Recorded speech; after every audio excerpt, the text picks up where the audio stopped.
অবগত আছেন, আমাদের প্রতিবেশী দেশ, যে দেশটার জন্ম হয়েছিল আমাদের দেশের সাহায্যে, আমাদের দেশের সহযোগিতায়, সেই দেশে হিন্দু সম্প্রদায়ের উপর যে নারকীয় নির্যাতন এবং হত্যালীলা হচ্ছে তা চোখে দেখে সহ্য করা যায় না। এরপরেও আমরা যারা সনাতনী হিন্দু সমাজ, তারা যদি চুপ করে ঘরে বসে থাকি, আমাদের কিন্তু পাপ হবে বন্ধু। আসুন আমরা সমস্ত রাজনৈতিক বিভেদ ভুলে, রাজনৈতিক বর্ণ ভুলে, সমস্ত মতপার্থক্য ভুলে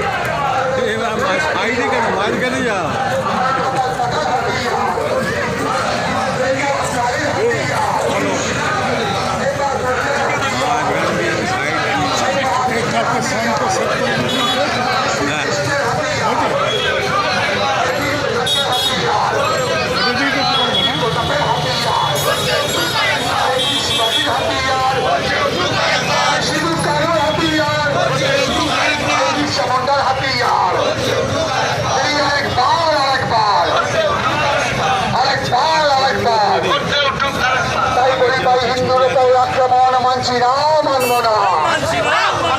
হিন্দুর উপর আক্রমণ মানছি না, মানব না।